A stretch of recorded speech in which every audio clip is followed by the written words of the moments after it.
Prendre en main votre vie, changer de train-train, ça fait longtemps que vous en rêvez. Et puis les années passent, défilent à une vitesse grand V, on regarde le compteur et là paf, on a 30 ans, 40 ans, 50 ans, 60. Bref, on se rend compte qu'on a vieilli, oui, mais on a mûri aussi. Vous vous sentez aujourd'hui bloqué dans votre ascension professionnelle. Vous êtes un entrepreneur surmotivé à l'idée de monter votre propre business. Vous en avez ras-le-bol d'être sous-rémunéré et vous ne souhaitez vivre que pour votre projet. Si vous êtes branché sur ce podcast, c'est que c'est le bon moment pour changer de métier, pour changer de vie. Vous écoutez Cocktail Gagnant, le podcast de la chaîne de fitness L'Orange Bleu qui va peut-être changer votre vie. Merci de nous suivre sur toutes les plateformes, Spotify, Deezer, l'appli Podcast Apple ou encore YouTube. Très bonne écoute. Si vous décidez d'ouvrir votre salle de fitness avec l'Orange Bleu, vous ne serez pas seul. Déjà, bonne nouvelle. Pour l'implantation et l'exploitation de votre club, des équipes dédiées seront là, mais surtout, en club, vous allez devoir recruter. Un moment parfois stressant, surtout quand c'est la première fois qu'on se lance à son compte. Mais là aussi, rassurez-vous, une équipe est là pour assurer vos meilleurs recrutements. Un poste à s'arracher les cheveux parfois, mais surtout basé sur la gestion de l'humain. Pour mener cette mission ô combien primordiale, Fabienne Baucher est avec nous. Bonjour Fabienne. Bonjour. Tu es responsable du pôle recrutement et de la marque employeur, donc la marque L'Orange Bleu. C'est donc toi et ton équipe qui recrutez notamment les coachs sportifs qui vont travailler dans les clubs. Déjà, si tu peux nous expliquer comment est-ce que tu accompagnes les gérants dans ce processus de recrutement? En termes d'accompagnement, on est majoritairement sur une interaction en fonction de leurs besoins, en fonction des profils des gérants, parce que ce qui est enrichissant en tout cas dans nos métiers et aussi je pense pour mes autres collègues, c'est qu'on a des profils de gérants très différents à l'Orange Bleu. Et pour certains, les ressources humaines, c'est plus ou moins facile. Et donc, du coup, l'idée, c'est d'avoir un accompagnement privilégié avec chaque gérant et de faire en sorte de bien comprendre ses attentes, ses besoins et de faire en sorte d'y répondre au mieux. Combien de temps dure ce processus, par exemple, dans le cadre d'une ouverture de club? Alors, effectivement, c'est un peu difficile à dire par rapport à cette notion de temps. Nous, on est les acteurs qui interviennent derrière le service implantation et on n'a pas forcément toujours le même timing en fonction donc, des projets. Pour certains, ça va être en un mois, pour d'autres, ça va être en 2 mois. Plus vite on est informé, mieux c'est, ça c'est certain, parce que ça nous permet aussi de pouvoir nous retourner et d'avoir la possibilité en tout cas de communiquer de façon plus longue sur les opportunités de poste qu'on aurait à proposer. Généralement, tu recrutes combien de personnes dans le cadre d'une ouverture d'un nouveau club? On est tributaire, là encore, du format choisi par le gérant de club. Alors, ça peut être ou un coach ou 2 coachs. C'est lié aussi à la présence du gérant, plus ou moins important. Donc, forcément, si on est sur un gérant plus investisseur qui est moins présent sur son club, voilà, le staff va être peut-être un peu plus étoffé. On peut même aller jusqu'à 3 personnes, voire 4. Oui, c'est ça. Alors après, voilà, si on considère les alternants qui peuvent aussi rentrer dans le process de recrutement, ça peut effectivement faire gonfler la masse de salariés. Quels sont les critères d'un bon coach sportif? Un bon coach sportif, alors déjà nous on est sur des obligations qui sont liées à l'accueil au public, donc tout le monde ne peut pas être coach en Orange Bleu. Et puis après, on est sur des critères aussi liés à la compétence parce que nous, on a besoin d'acteurs qui puissent être intervenants sur la partie musculation et sur la partie cours collectif.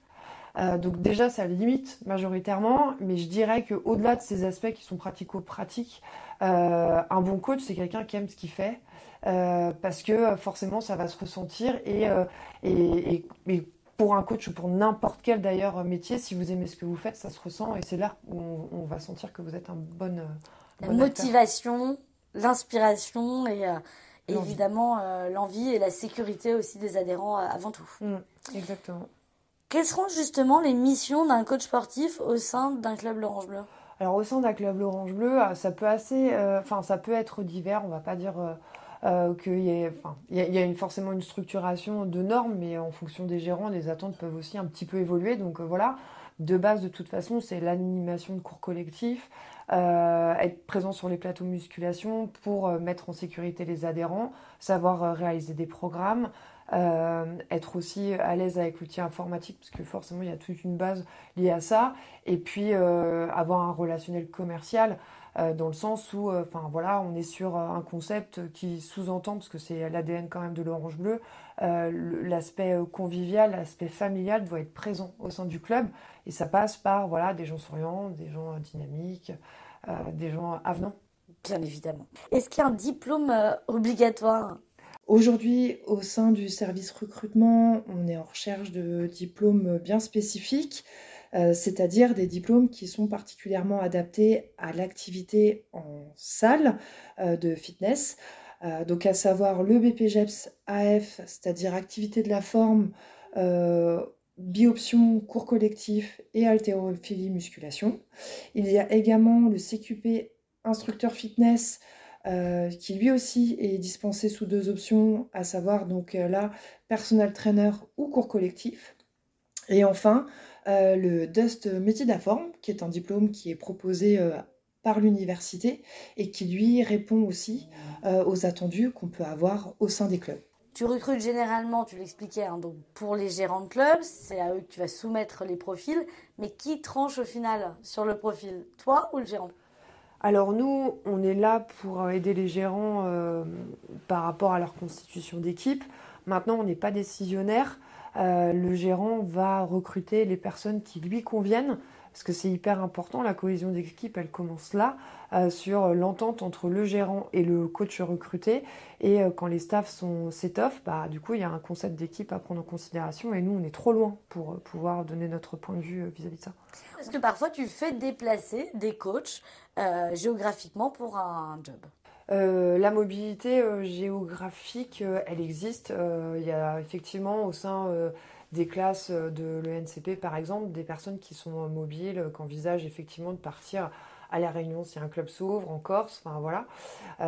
Après, c'est un peu difficile de faire des statistiques sur cette question-là, parce que voilà, en fonction des promotions, vous allez avoir plus d'âmes de voyageurs dans l'une que dans l'autre. Donc voilà, nous, la chance qu'on a à l'Orange Bleu, c'est effectivement d'être présent au national, et que pour toutes les personnes qui sont au sein du réseau et qui ont envie un peu de changer d'air, on a des opportunités à proposer. Tu parlais de l'ENCP, hein. L'ENCP, c'est l'École nationale de la culture physique, c'est le centre de formation de l'Orange Bleu qui forme notamment les coachs sportifs de demain, hein, qui vont pouvoir trouver un emploi dans le réseau ou en dehors du réseau. Est-ce que c'est l'un de tes leviers principaux de recrutement? À partir du moment où on ouvre une salle, on communique. Effectivement, on sert de la proximité avec le NCP pour communiquer.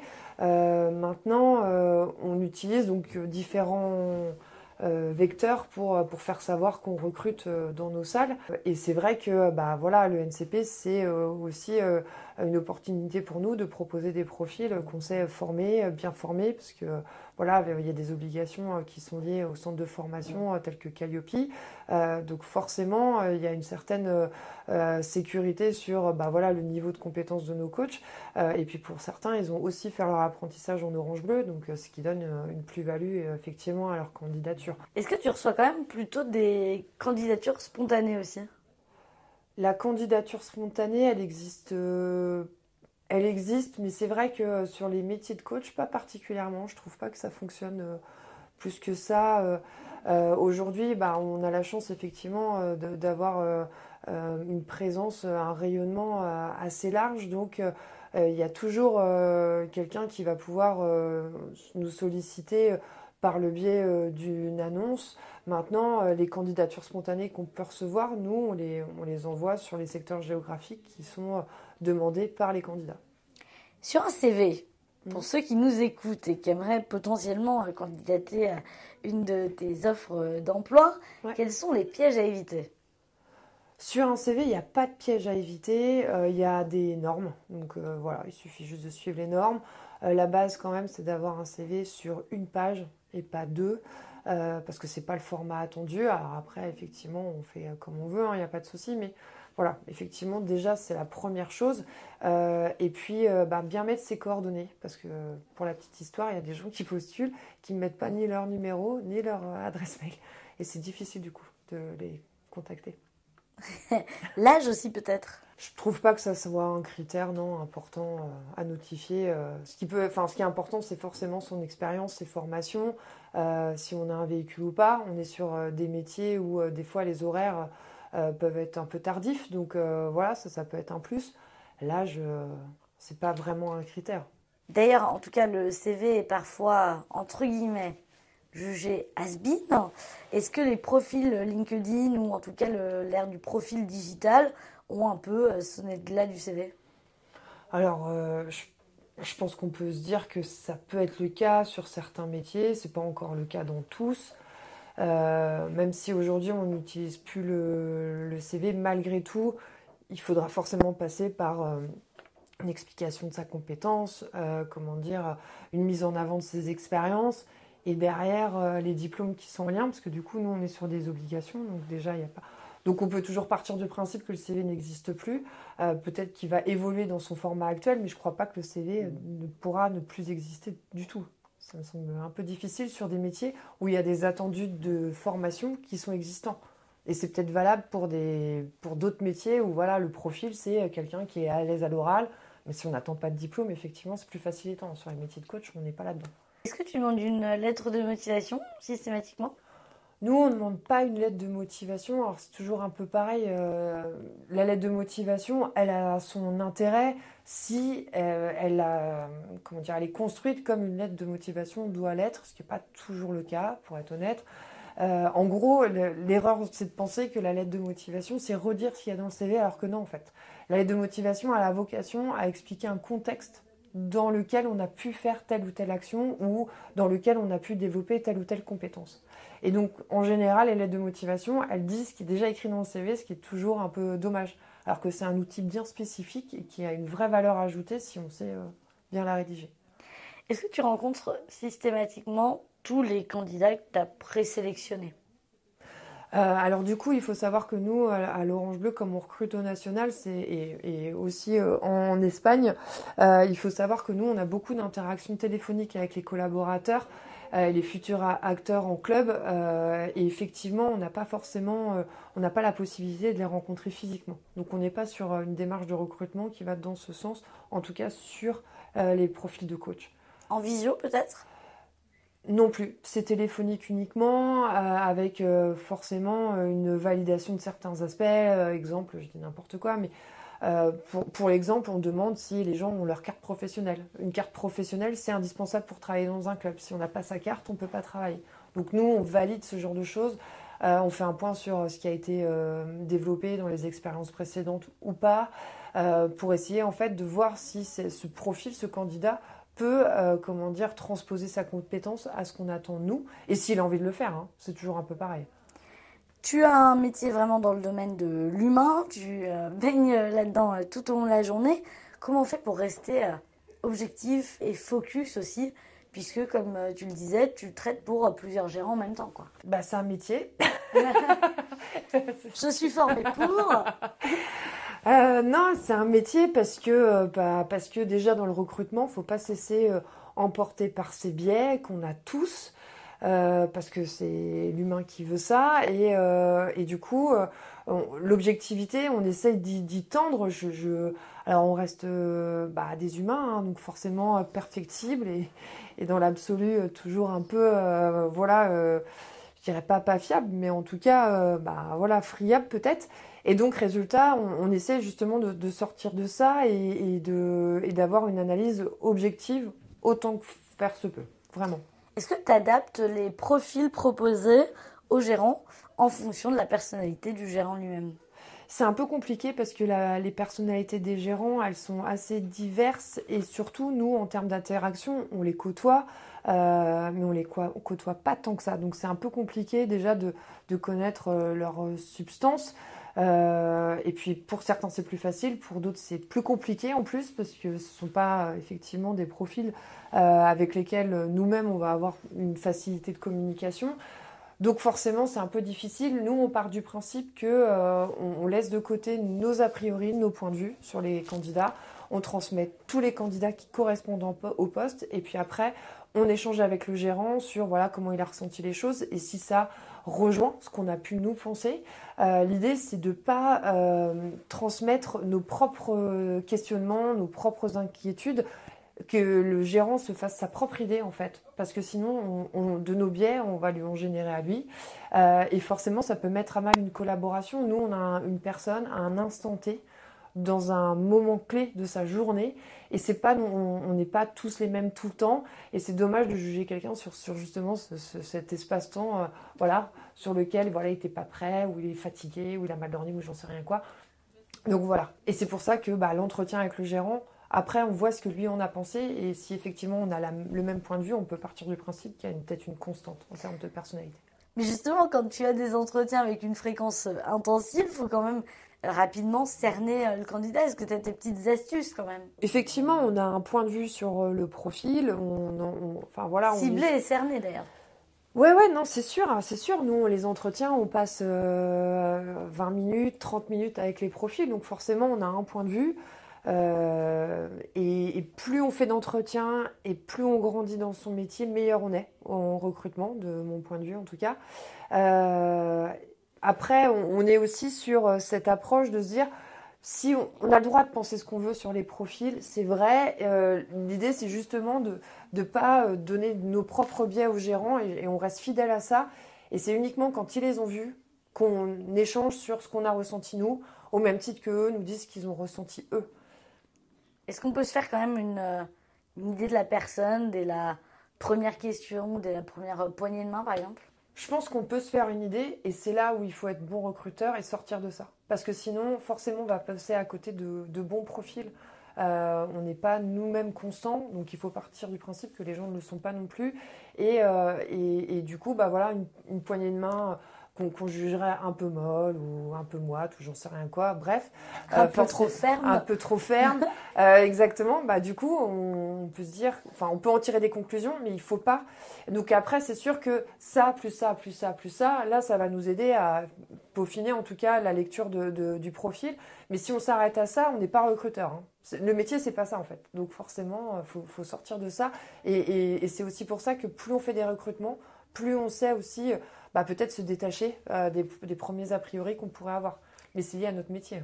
Est-ce que tu as quand même des questions inévitables? Alors tout à l'heure tu parlais de la carte professionnelle, ouais. Mais est-ce qu'il y en a d'autres? Ce qui est inévitable effectivement, c'est donc la carte professionnelle, les diplômes obtenus, et puis l'expérience en général du collaborateur. Ça, parlez-moi de vous un peu. Exactement, le parlez-moi de vous. On pose aussi des questions concernant notre structure. Aujourd'hui, dans le domaine du sport, il y a plein de salles qui se montent, avec forcément des constructions qui sont différentes de la nôtre. Donc si les gens ne savent pas comment nous on fonctionne, l'idée c'est au moins de leur évoquer les attendus qu'on pourrait avoir qui sont au-delà de l'aptitude technique. Ça fait partie entre guillemets des pièges à éviter ? Alors, des pièges à éviter, je sais pas. En tout cas, ce qui est sûr, c'est que quand on a un entretien, et peu importe le poste pour lequel on a un entretien, c'est bien de savoir pour qui on va travailler demain. Déjà pour être sûr d'avoir envie de travailler pour cette société. Et surtout parce que la question concernant effectivement la compréhension du quotidien, de la réalité de l'entreprise, de ses enjeux, c'est une question qui est, à mon avis, posée par 90% des recruteurs. Donc. Tout à l'heure, on parlait du recrutement des coachs qui se fait en grande partie au téléphone, donc à distance. Malgré tout, ces coachs vont devoir donner des cours collectifs IACO physiquement en club. Est-ce qu'on leur demande un support vidéo pour te convaincre ou convaincre les équipes et le gérant qu'ils vont être capables de donner un cours collectif? Alors effectivement, c'est vrai que aujourd'hui, on a un outil qui nous aide pour faire un état des lieux de la compétence du collaborateur. Et je rassure tout le monde sur cet aspect-là, parce que forcément, ça peut être un peu questionnant. L'idée du test qu'on propose, c'est effectivement de savoir ce sur quoi le collaborateur est très à l'aise et ce sur quoi il n'est pas à l'aise. Mais quelque part, il n'y a pas de bien ou pas bien. Si on sait en tout cas ce sur quoi on doit progresser, c'est là où ça devient intéressant. Donc faut pas s'angoisser en tout cas sur ce test. Moi, je rassure tous les profils sur justement le fait de faire au mieux. Et puis on ne peut pas non plus être excellent dans tout le temps, donc c'est pas un souci. Nous, on utilise un outil qui s'appelle Visiotalent et qui nous permet en tout cas d'avoir une lecture sur les aptitudes dans des domaines bien spécifiques liés au sport, c'est-à-dire qu'on leur demande effectivement une réalisation de step par exemple, un cas pratique sur de la programmation possible. Et puis donc tous ces éléments-là sont observés par les collègues du service de recherche et développement. Et eux, qui sont coachs en fait de métier, arrivent à entrevoir les forces, les faiblesses de chaque profil. Donc voilà. Après tout ça, c'est transmis au gérant de club qui a accès à la vidéo, qui a accès aux commentaires qui sont faits. Et puis derrière, c'est eux qui reçoivent les candidats. On insiste auprès des gérants pour que les candidats qui ont envoyé une vidéo soient reçus. Pour la simple et bonne raison en fait que la vidéo elle se passe seule face à un écran, que l'exercice est compliqué et que on a beau voir les gens face à la télé, ça leur rend pas justice par rapport à leur tempérament face à face, quoi. Justement, question de tempérament, une idée reçue peut-être, l'idée d'être extraverti en entretien pour sortir du lot, est-ce que c'est vrai? Je pense qu'extraverti, c'est pas... Enfin, c'est rigolo parce que du coup, on a l'impression qu'il faille être extraverti, sauf qu'il y a des gens qui vont rechercher des profils plus discrets. Donc le côté extraverti, ça marche en fonction de la personne que vous avez en face de vous et du métier pour lequel vous passez votre entretien, en fait. Les commentaires de cet ordre-là qu'on entend régulièrement, je trouve ça un peu simpliste, en fait. Enfin, il y a autant de personnalités qui sont intéressantes, donc ce serait un peu dommage de se dire qu'être extraverti, c'est... la voie de la réussite, c'est pas vrai. Et puis en plus, quelle horreur de se dire qu'on recrute qu'un type de personne, quoi. On voit bien dans les entreprises, vous avez des profils très variés, ce qui fait la richesse d'ailleurs d'une société. Ah bah tiens, en parlant de richesse, entre guillemets, comment est-ce qu'on avance en entretien?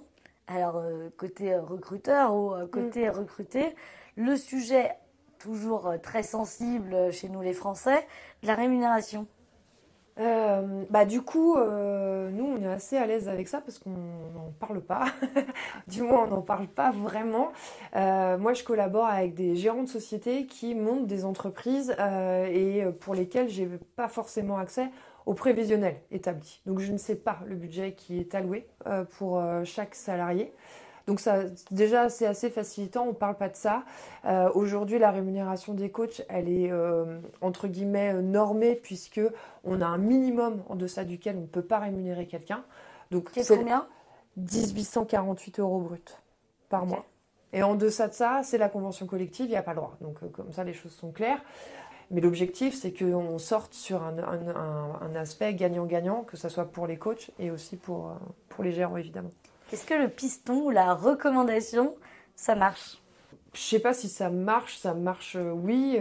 Après, forcément, ce qui marche surtout, c'est de s'entendre avec la personne avec laquelle on va collaborer, en fait. Et dans le domaine du coach sportif, c'est quelqu'un de compétent. C'est les deux aspects qui fonctionnent. Alors après, vous recevez un CV de quelqu'un qui vous le recommande, c'est super, sauf que si vous n'avez pas envie de travailler avec, vous n'allez pas forcément l'engager. Donc c'est pas si simple que ça en fait. La recommandation, c'est une chose. Et puis le piston, alors de mon point de vue, mais après c'est peut-être... Moi, le piston, ce sont pas forcément des gens compétents. Donc voilà, la recommandation, ça peut marcher comme ça peut ne pas marcher. J'ai un ami d'amis qui, mais en fait, n'a pas vu forcément la personne à l'œuvre. Comment es-tu sûr, toi, d'un bon recrutement? Tu te dis, ah là, c'est le bon. Je suis pas sûre on n'est jamais sûr d'un bon recrutement. On se dit qu'on a trouvé des bonnes personnes, mais on a affaire à de l'humain. Donc, il y a un côté, c'est très compliqué parce que comme nous, on change, les gens avec qui on collabore, ils changent et les gens qu'on a engagés, ils changent. Donc, vous pouvez avoir des très, très bons profils, mais en fait, ça va pas être un bon recrutement parce que cette personne, dans sa vie, elle a un chamboulement total et au final, elle peut plus exercer son activité. Donc, le bon recrutement, c'est la personne qui a envie de travailler dans le contexte dans lequel nous, on veut la faire évoluer. C'est ça le bon recrutement. Et quelqu'un qui est compétent. Et après, voilà. Donc, ce qui est valable le lundi va peut-être plus être valable en décembre de l'année suivante parce que les choses auront changé. Mais c'est ça l'idée. Quel était ton meilleur et ton pire recrutement ? Alors moi, j'ai pas de meilleur ni de pire recrutement. Pour moi, un bon recrutement, c'est quelqu'un qui est content de ce qu'il fait et qui est heureux au quotidien. Je me dis que tout le monde est satisfait et c'est C'est à ça en tout cas que j'essaie de tendre. Et le pire recrutement, alors j'ai pas de pire recrutement, j'ai plutôt des déceptions sur des profils qui ont été validés et qui au final s'y retrouvent pas dans leur quotidien, et ça me déçoit toujours parce qu'on explique, parce qu'on dit les choses, et que après c'est vrai que quand on est vraiment au quotidien dans un contexte, c'est là qu'on s'aperçoit de la réalité. Donc c'est toujours un peu dommage, mais il n'y a pas vraiment de pire recrutement. Parce qu'on est très fort au service recrutement. Évidemment. Est-ce que parfois, tu as l'impression, entre guillemets, de perdre ton temps? Je pense qu'on perd jamais vraiment son temps parce que nous, de toute façon, on lit des CV. Donc voilà, et ça reste des documents écrits. On n'a pas la petite substance qui fait la personnalité en fait du profil. Donc on perd jamais son temps à contacter des candidats. Après, on pourra considérer qu'on a perdu son temps parce que finalement ça correspond pas du tout, mais on n'a pas perdu son temps parce qu'au final fallait l'appeler, cette personne, on l'a appelée et ça convient pas, et c'est comme ça, mais c'est pas grave. Malheureusement d'ailleurs, suite aux entretiens, évidemment tous les candidats ne sont pas retenus. Comment annonces-tu les mauvaises nouvelles? Eh ben, le plus simplement du monde. Alors au sein de l'Orange Bleu, en fait, nous on a un process bien établi qui passe par une réponse à tous les candidats. La réponse, elle est plus ou moins, enfin, elle est différente dans le sens où on a eu les personnes au téléphone ou où on les a pas eu au téléphone. Alors effectivement, on reçoit quand même une masse de candidatures qu'on considérera, en tout cas nous, importantes. Donc tout le monde a une réponse, au moins par mail. Et pour toutes les personnes avec lesquelles on a eu une interaction, ça passe par un appel téléphonique. L'exercice n'est pas simple parce que quand on fait des ressources humaines, on aime bien l'humain, et on sait très bien que voilà, ce genre de nouvelles, elle est jamais agréable à entendre. Donc voilà, maintenant l'idée c'est d'expliquer et d'être très honnête aussi sur les raisons qui ont fait que la personne n'a pas été retenue. La sincérité, c'est toujours ça qui compte, quoi. Et est-ce qu'il y a une bonne méthode pour annoncer les bonnes nouvelles? C'est quoi la tienne?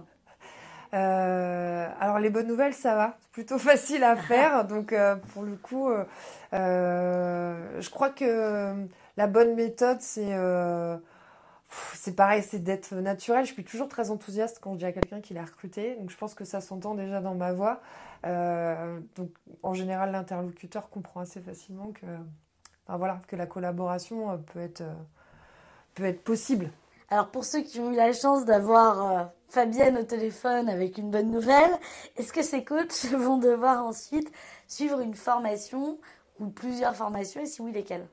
Alors du coup, dans un premier temps, quand une personne est recrutée à l'Orange Bleu, on propose une formation d'une semaine à destination des coachs, où les thématiques du commerce, de l'outil informatique, et certains concepts IACO sont abordés pendant toute la semaine. Ce qui est intéressant sur cette semaine-là, c'est que du coup, on a des coachs de toute la France qui peuvent être présents. Donc, c'est toujours enrichissant d'être en interaction avec d'autres acteurs dans le domaine du réseau. Et puis après, forcément, la formation, c'est aussi évoluer tout au long de sa carrière de coach. Donc le NCP propose des formations aussi pour développer des compétences sur des thématiques bien spécifiques. Je pense par exemple au Pilates. Voilà, ça permet en tout cas de faire évoluer en compétences les collaborateurs tout au long de leur carrière professionnelle. Est-ce que tu as déjà recruté plusieurs fois une même personne pour qu'elle fasse un poste différent? Pas vraiment, en tout cas pas dans le cadre des coachs en salle. Maintenant, non, ça s'est pas vraiment présenté. Aujourd'hui, toutes les fonctions, ou beaucoup de fonctions en tout cas, nécessitent d'être un principe de diplôme, un principe d'expérience adossé. Et du coup, les profils qui arrivent justement à sortir de ça, il y en a pas tant que ça. Et puis moi, ça fait 2 ans que je fais partie de l'Orange Bleu, donc effectivement jusqu'à présent j'ai pas eu l'occasion de le faire, mais peut-être que ça arrivera, ouais. En ce moment, quels sont les postes à pourvoir? Des postes de coach, des postes de responsable de salle, et puis pour sortir de ces aspects-là, je recrute une personne dans le domaine de la formation et de la coordination, un comptable, un chargé de recrutement, et puis une personne en lien avec la formation continue. On dit que le métier de coach sportif ne s'exerce pas forcément toute une vie, voilà, que le corps à un moment peut fatiguer. Est-ce que tu t'occupes aussi, entre guillemets, de la reconversion ? Effectivement, alors ce qu'il y a de bien à l'Orange Bleu, c'est que quand vous êtes coach, vous pouvez faire différents métiers au sortir de votre activité de coach. Faut pas avoir peur de postuler. À partir du moment où vous êtes passé par le réseau, que vous connaissez en fait nos process, vous pouvez et que vous avez forcément les diplômes puisque vous êtes coach. Nous, on a des personnes qui se sont trouvées en tant que coach et qui ont été formateurs dans un premier temps avant de devenir formateurs coordinateurs. Il y a des métiers au sein du siège qui sont occupés par des personnes qui sont passées par la salle. Donc, il y a des vraies opportunités qui peuvent être proposées aux personnes qui ont envie de sortir effectivement d'activités de coach en salle. Est-ce que pour rester dans le coup, toi et ton équipe, vous vous formez également régulièrement ? Comme je disais tout à l'heure, on se forme tous les jours parce que notre métier c'est ça, c'est d'engranger de l'expérience pour être encore plus fin dans notre analyse, en tout cas des profils. Maintenant, à côté de ça, on se forme aux outils qu'on utilise parce qu'effectivement, c'est toujours intéressant de progresser sur ces aspects-là. J'ai eu la chance aussi d'avoir une formation dans le domaine de la communication parce que nos métiers aussi, ça passe par le fait de communiquer sur les besoins qu'on pourrait avoir par le biais des réseaux sociaux ou par le biais des réseaux internes à l'Orange Bleu. Donc oui, on est constamment, en tout cas, à essayer de progresser sur nos métiers et d'avoir une ouverture sur le digital. Comme le gérant va devoir devenir un bon manager pour ses équipes. Exactement. Alors, le management, il y a des formations qui sont dispensées à l'ENCP sur le management. Et du coup, je pense que le management, c'est un peu compliqué. Déjà, c'est une vraie question. Donc, c'est sûr que suivre une formation, ça peut déjà donner des pistes pour avoir des notions en fait bien spécifiques liées à cette activité-là. Fabienne, nous arrivons à la fin de cet entretien. Alors juste pour le mot de la fin, tu connais le concept de ce podcast Cocktail Gagnant. Je vais te demander quel est le cocktail gagnant pour un bon recrutement. Le cocktail gagnant, c'est de communiquer sur son besoin et de prendre le temps avec les candidats qui se présentent pour faire le recrutement le plus judicieux possible. Et pour finir, parce que ça fait pas partie du cocktail gagnant du recrutement, mais je pense que c'est aussi un vrai cocktail gagnant, c'est de prendre en considération toutes les personnes qui nous sollicitent. Quand on fait du recrutement, on fait des choix, on peut se tromper, les choix peuvent être valables sur un instant T, donc on peut avoir besoin de d'autres profils ultérieurement et c'est indispensable de considérer tous les profils qui postulent de la même façon, avec le même intérêt. Parce que aujourd'hui, demain, on ne sait pas de qui on pourra avoir besoin. Donc c'est important. C'est un joli message que tu nous passes pour terminer ce podcast. Merci à tous d'avoir écouté Cocktail Gagnant, le podcast qui va peut-être changer votre vie. Rendez-vous dans 2 semaines pour un nouvel épisode sur toutes vos plateformes de podcast préférées. Et d'ici là, n'oubliez pas, c'est à vous de réveiller l'entrepreneur qui sommeille en vous.